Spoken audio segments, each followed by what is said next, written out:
J'invite le docteur Toto à venir nous parler des grossesses pathologiques et critères d'alerte en biologie. Donc, je suis chef de clinique de le service du professeur Jean-Qui, donc à la maternité du CHU de Pointe-à-Pitre. Et je ne voulais pas vous faire un catalogue des différents examens en cours de la grossesse, mais c'est bel et bien ce que je vais faire. Donc, alors, parce que ça sera un petit peu long, mais je vais essayer d'aller vite. Donc, effectivement, la problématique qui se pose, ce sont les différents examens qu'il convient de faire en cours d'une grossesse, soit les examens obligatoires ou les examens conseillés, et les résultats pour lesquels il convient que le biologiste en informe le clinicien, puisque comme a dit le professeur Jean-Qui en préambule de ces journées, souvent il y a un manque de communication entre le biologiste et le clinicien, et certaines fois on reçoit les patientes un peu tardivement avec des résultats pathologiques. Donc quels résultats devrait faire que le biologiste en informe le clinicien? Donc on verra tout d'abord les analyses qui sont recommandées pour le suivi d'une grossesse, et les résultats, comme je l'ai dit, qui nécessitent une prise en charge rapide, que la patiente soit adressée sans forcément attendre son prochain rendez-vous. Donc les examens biologiques obligatoires ou conseillés sont régis par un décret du Code de la santé publique. Donc on a ici les différentes consultations. Donc la première consultation qui doit avoir lieu avant le 3e mois, puis les différentes consultations jusqu'au 9e mois. Et vous avez les examens ici. Donc un groupe Rhésus qui doit être fait une fois en début de grossesse, puis reconfirmé en fin de grossesse. Des RAI en début de grossesse et qu'on va recontrôler au 6e mois en cas de Rhésus négatif avant de faire l'injection de Roflac. La syphilis qui doit être faite à la première consultation de grossesse. Pareil pour la toxoplasmose avec un contrôle mensuel en cas de négativation. Idem pour la rubéole qui sera faite qu'une seule fois. Pour l'hépatite B, la sérologie est faite normalement sur le bilan du 6e mois. Pareil pour la numération formule sanguine, albuminurie et glycosurie sont faites à chaque consultation. Le bilan de coagulation est fait en fin de grossesse. Le prélèvement vaginal, il est fait uniquement au 9e mois, essentiellement à la recherche de Strepto B. On verra qu'il y a quelques petites particularités pour les patients qui ont des antécédents de prématurité. Le dépistage de la trisomie 21, je ne serai pas très long dessus parce qu'on en a longuement parlé donc ce matin, soit une stratégie donc au premier trimestre de 11 à 13 plus 6, ou soit des marqueurs sériques seuls au 2e trimestre de 14 à 17 plus 6. La sérologie VIH qui est proposée en début de grossesse, elle peut être reproposée un peu plus tardivement dans la grossesse en cas de facteur de risque. Le test de dépistage du diabète gestationnel qui va comporter normalement une glycémie à jeun à la première consultation et le test et la GPO à 75 grammes entre 24 et 28 semaines, HTLV1 qui est fait spécifiquement dans le bassin caribéen ainsi que le lectophorèse de l'hémoglobine en raison du risque de drépanocytose et la sérologie pour l'hépatite C qui est faite sur signe d'appel clinique chez les populations à risque. Donc maintenant, on va rentrer dans le vif du sujet avec la toxoplasmose. Donc, comme chacun sait, c'est une infection parasitaire. La séroprévalence est d'environ 54% en France. Donc, une patiente sur 2 sera déjà immunisée quand elle viendra pour son suivi de grossesse.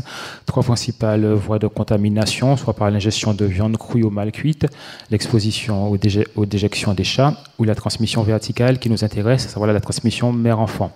Sachant que la clinique est très peu parlante puisque la majorité des formes sont totalement asymptomatiques. Donc, c'est uniquement sur la biologie qu'on permettra de voir s'il y a une séroconversion en cours de grossesse. Au pire, on peut avoir un syndrome pseudo-grippal. Donc le dépistage va se faire sur la sérologie, donc IgG et IgM. Ici, un petit tableau à 4 entrées.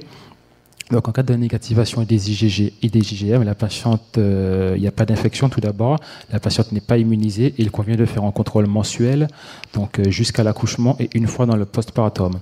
En cas d'IgG positif et d'IgM négatif, donc l'infection elle est acquise, l'infection est ancienne, l'immunité est acquise. Généralement, on contrôle sur un deuxième prélèvement à 3 semaines du premier pour s'assurer qu'il n'y a pas d'élévation des IgM. Et ensuite, on peut arrêter la sérologie. Donc, en cas d'IgG négatif et d'IgM positif, il s'agit d'une infection récente. Donc, ce qui va nous intéresser, il convient aussi de faire un contrôle à 3 semaines, un test d'avidité et de débuter le traitement par rovamicine qui va réduire le taux de transmission mère-enfant. Pareil, en cas d'IgG positif et d'IgM positif, nous sommes dans le cadre d'une infection récente où la conduite à tenir est la même. Donc, en cas d'infection récente, le plus important, c'est de dater la séroconversion. Donc, pour dater la séroconversion, il faut la dater par rapport à quelque chose, donc par rapport à la date de début de grossesse. Donc, tout d'abord, il faut connaître la date de début de grossesse et le test d'avidité des IgG qui mesure donc la force de liaison des IgG à l'organisme permettra de dater en cas d'avidité faible une infection récente datant de moins de 4 mois, ou en cas d'avidité forte, une infection plus ancienne datant de plus de 4 mois. Et donc, partant de là, connaissant la date de début de grossesse et la date approximative de l'infection, on pourra déterminer si l'infection a eu lieu en antéconceptionnel ou au contraire si l'infection a eu lieu alors que la grossesse avait déjà débuté, grâce à ce test d'avidité. L'un des intérêts du test d'avidité est de proposer donc une amniosynthèse pour mettre en évidence par PCR le génome du parasite dans le liquide amniotique en cas d'infection qui aurait eu lieu une fois la grossesse débutée. Il n'y a pas d'indication à faire une amniosynthèse si la séroconversion a eu lieu en antéconceptionnel.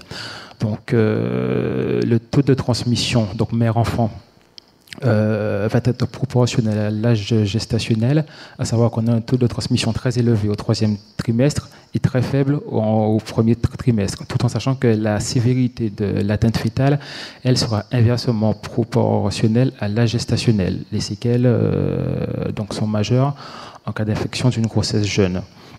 Donc la myosynthèse, ces indications, donc c'est soit sur un signe d'appel échographique, soit sur séroconversion en cours de grossesse. Donc comme je le répète, donc l'intérêt de l'avidité pour dater la séroconversion par rapport au début de la grossesse, il convient d'attendre un minimum de 4 semaines entre la séroconversion et la myosynthèse. Ça ne sert à rien de faire la myosynthèse tout de suite après la séroconversion, puisqu'on risque d'avoir des faux négatifs.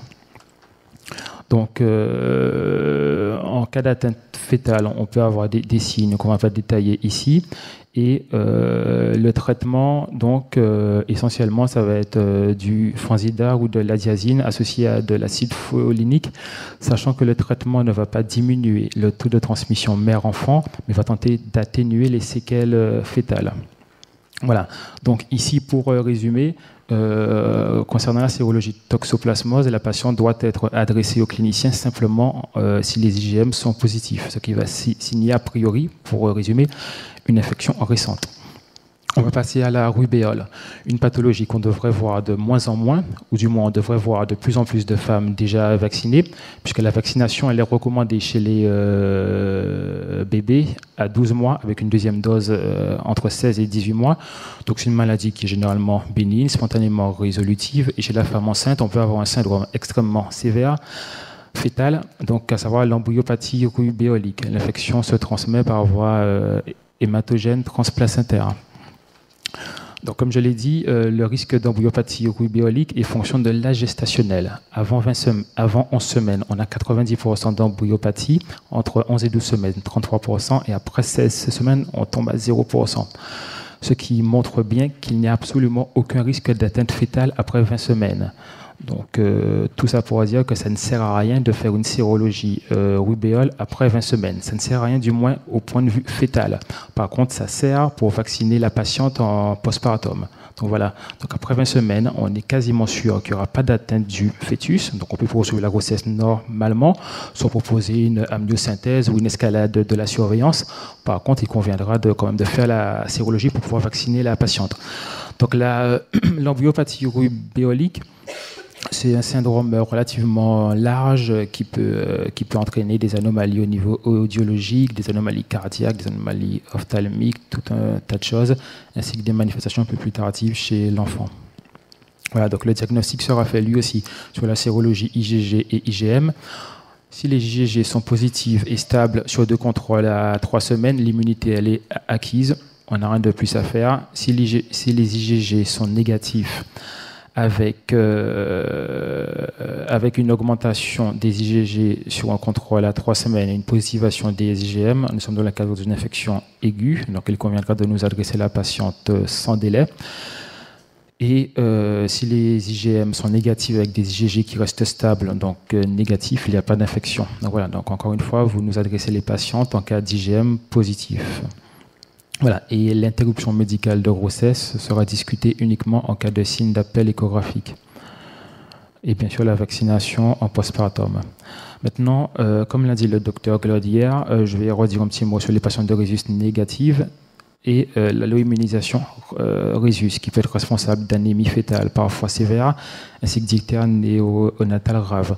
Donc, elle est due chez la femme rhésus négatif à la synthèse d'anticorps IgG anti-D en réponse au passage transplacentaire des massifs fétales rhésus D positifs.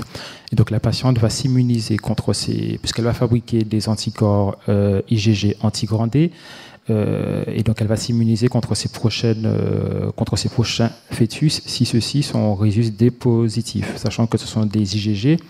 Et comme il a été très bien dit hier, les IgG traversent la barrière placentaire à la différence des IgM. Donc les anticorps maternels qui ont été créés lors d'une précédente grossesse vont traverser le placenta et vont provoquer une hémolyse fétale massive chez le fœtus D positif. Donc la prévention comporte deux cadres.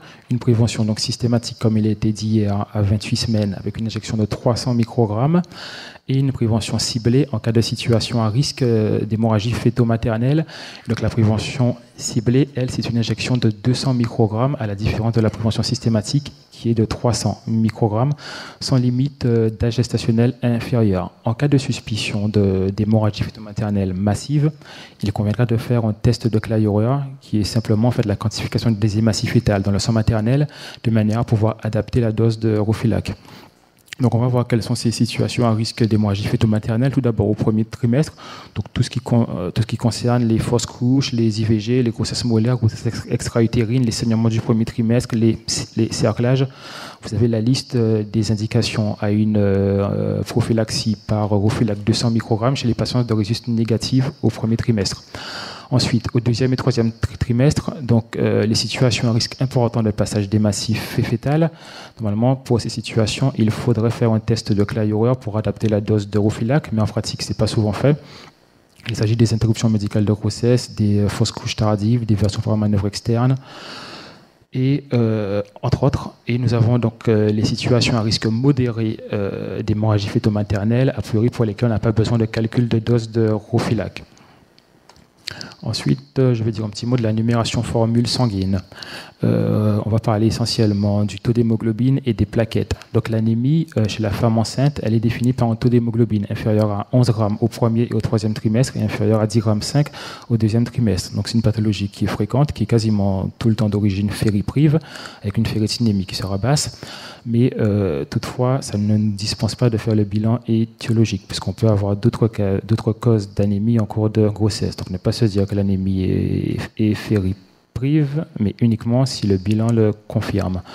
Donc la prise en charge d'une anémie en cours de grossesse va diminuer les risques de retard de croissance intra-utérin ainsi que les risques de transfusion en cas d'accouchement hémorragique. Donc le traitement de l'anémie carentielle repose bien sûr sur la prescription de fer par voie orale, dont l'efficacité sera généralement contrôlée un mois après l'initiation du traitement. En cas d'échec du traitement, le traitement par voie intraveineuse sera utilisé. Donc soit si le traitement PER c'est inefficace, ou soit si l'anémie elle est découverte tardivement et donc on n'a pas le temps de recharger suffisamment la patiente avant un accouchement prévisible.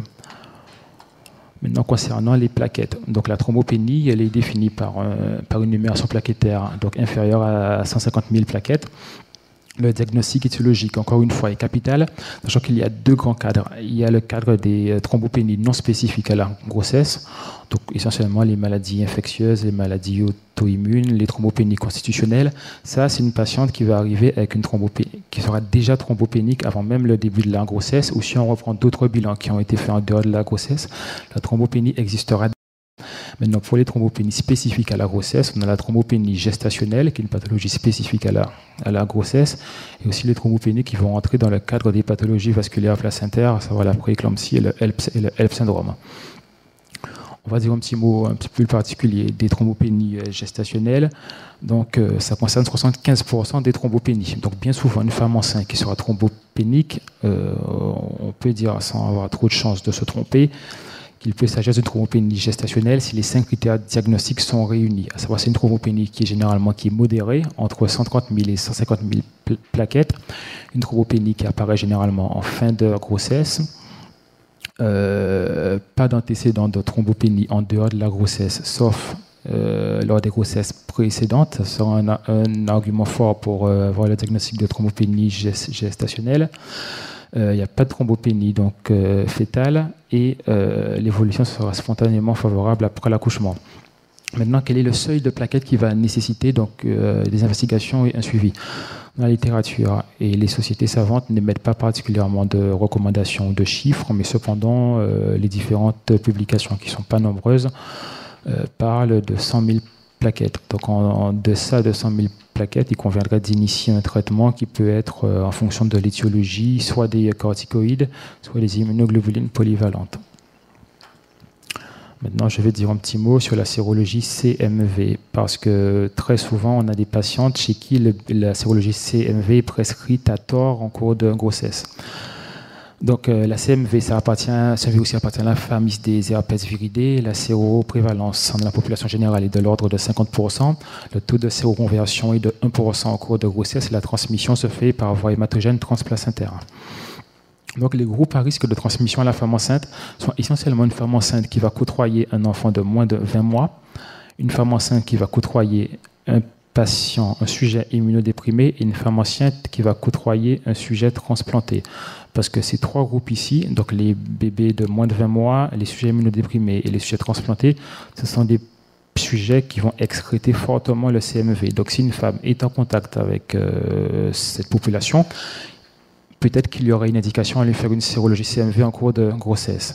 Donc la gravité de l'infection, elle est fonction du terme, et sachant que le principal risque, ce sont des risques de séquelles neurosensorielles. Ce risque est très élevé au premier trimestre, de l'ordre de 40%, et il chute entre 0 et 7% si la séroconversion a lieu en fin de grossesse.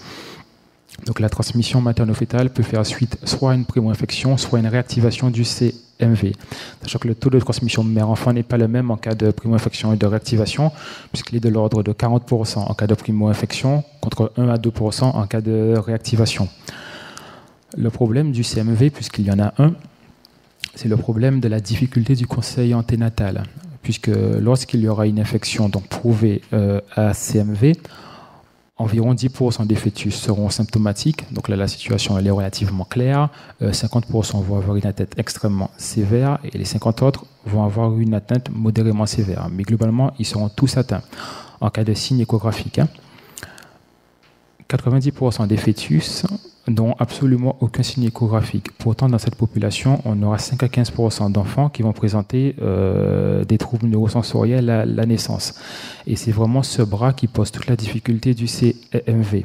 C'est-à-dire qu'on va dire à la patiente que certes, il y a une infection à CMV, les échographies sont rassurantes, donc il n'y a pas lieu de proposer une interruption médicale de grossesse, mais cependant, elle va donner naissance à un enfant qui sera peut-être sourd-muet et qui aura des troubles de l'apprentissage. Donc la difficulté du conseil anténatal en cas de CMV, c'est un problème épineux et non résolu. Ici, on peut voir les différentes séquelles que vont occasionner le CMV. On peut avoir une surdité, une choriorétinite, un retard mental, des convulsions, une paralysie, voire un décès. Donc ce sont loin d'être des séquelles bénignes. Et même dans les formes asymptomatiques, on voit que le taux de séquelles n'est pas de 0, sauf pour les paralysies. Et donc ça pose vraiment le problème du CMV, à savoir le conseil qu'on va donner aux parents. Certes, il y a une infection, certes, le bébé est normal en échographie, mais est-ce qu'il sera normal à la naissance? Ça, on n'en sait rien. De ce fait, les recommandations donc, françaises et internationales ne proposent pas de dépistage systématique de l'infection à CMV chez la femme enceinte, puisqu'après, on ne saura pas quoi en faire. Donc, la détermination du statut sérologique est à faire uniquement en cas de signe d'appel, soit signe d'appel clinique ou signe d'appel échographique. Pour l'instant, il n'y a pas de traitement en pratique courante. Certaines équipes, il y a des études en cours avec le valacyclovir et le ganciclovir. Pareil, les recommandations canadiennes ne proposent pas de dépistage systématique pour le CMV. Donc, une femme qui vient faire son bilan prénatal, il n'y a pas d'indication à lui faire une sérologie CMV, puisqu'on sera très embêté avec le résultat et très embêté avec ce qu'on va dire à la patiente. Et ça va générer une source d'angoisse pendant les 9 mois de grossesse. Voilà, donc ça n'apporte rien à personne. Voilà, donc le dépistage va se faire encore une fois sur la sérologie, donc IgG, IgM, je ne vais pas m'apesantir dessus, il n'y a rien de particulier. Voilà, donc la myosynthèse est faite sur signe d'appel écho. Maintenant, un petit mot pour parler de la protéinurie de la pré-éclampsie. Je ne serai pas très long dessus non plus. L'hypertension artérielle en cours de grossesse représente la deuxième cause de mortalité maternelle après les hémorragies de la délivrance et avant les pathologies thrombotiques. Il y a 4 grands cadres nosologiques pour l'hypertension en cours de grossesse. On a l'hypertension chronique, donc préexistante, l'hypertension gestationnelle, la prééclampsie et la prééclampsie surajoutée. Surajoutée à quoi? Surajoutée à une hypertension chronique ou à une néphropathie. Donc l'hypertension chronique, donc c'est une hypertension qui sera préexistante à la grossesse ou découverte avant 20 semaines, à savoir avant la deuxième phase d'invasion trophoblastique, ce qui la différencie de la prééclampsie. Donc ça concerne 2 à 5% des grossesses. Comme je viens de le dire, donc la plantation placentaire est normale, ce qui la différencie encore une fois de la prééclampsie, et la protéinurie sera négative. L'hypertension artérielle gravidique, généralement, c'est une hypertension qui est isolée en fin de grossesse ou dans le postpartum immédiat qui sera spontanément résolutive. Il n'y a pas de risque fœtal majeur. Et normalement, si c'est une hypertension artérielle gravidique, oui, je vais accélérer, il n'y a pas de protéinurie. Mais cependant, pour dire qu'il n'y a pas de protéinurie, il faut la surveiller. Donc, se méfier de l'apparition secondaire d'une protéinurie, ce qui en ferait une prééclampsie surajoutée. Donc, la prééclampsie, c'est 50% des grossesses. C'est une hypertension associée à une protéinurie supérieure à 0,3 g par 24 heures. C'est une maladie de l'implantation placentaire avec des séquelles. Il peut y avoir un tableau fœtal, tableau maternel.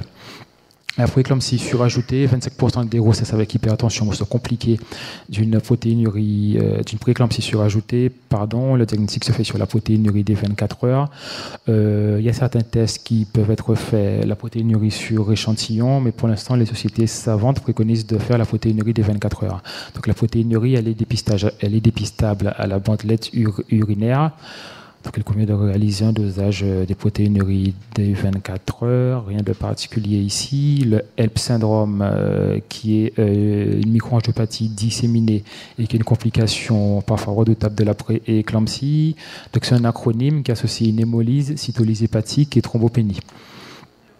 Donc le signe d'alerte, voilà, donc c'est toute patiente qui aura une protéinurie supérieure ou égale à 1 croix à la bandelette urinaire ou 0,3 g par 24 heures. Merci de nous l'adresser rapidement.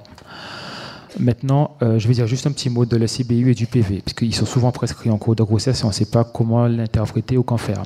Donc une bactériurie asymptomatique, c'est la présence sur 2 CBU distincts d'une même bactérie présente à une concentration supérieure ou égale à 10 puissance 5. La prévalence est de 2 à 10% chez la femme enceinte. Le pic d'incidence, généralement, c'est entre 9 et 17 semaines, mais cependant, 20 à 40% des bactériuries asymptomatiques vont évoluer vers une pyélonéphrite aiguë. D'où la nécessité de traiter chez la femme enceinte. Une patiente non enceinte, on ne traiterait pas une bactériurie asymptomatique, mais une femme enceinte, on va la traiter. Essentiellement par rapport au risque d'évolution vers la pyélonéphrite aiguë. Donc le traitement, la durée controversée, mais généralement, c'est un traitement de 5 jours. Les traitements prise unique ou continus ne sont pas recommandés en cours de grossesse. Donc les traitements minutes, pas recommandés chez la femme enceinte. La cystite, rien de particulier chez la femme enceinte qui va associer une irritation vésicale, un ECBU qui sera positif, avec leucocyturie supérieure à 10 puissance 4, bactériurie supérieure à 10 puissance 5, absence de fièvre, ce qui différencie la cystite de l'infection urinaire haute, la pyélonéphrite. Toujours y penser devant des contractions parce qu'elle peut être responsable d'une menace d'accouchement prématuré. La pyélonéphrite, 1 à 2% des grossesses, plus fréquente au 3e trimestre, c'est la première cause de fièvre bactérienne chez la femme enceinte. Donc une femme enceinte qui a de la fièvre, pensez à une pyélonéphrite, ce sera souvent ça. Voilà, l'échographie rénale est indispensable pour pouvoir éventuellement réaliser une dérivation des voies urinaires en cas de pyélonéphrite obstructive.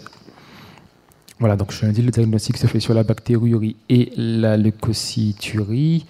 L'antibiothérapie se fait par des céphalosporines de 3e génération, généralement 48 heures en IV, et puis un traitement Péros pendant 14 à 21 jours. On peut éventuellement rajouter un aminoside en cas de tableau septique sévère.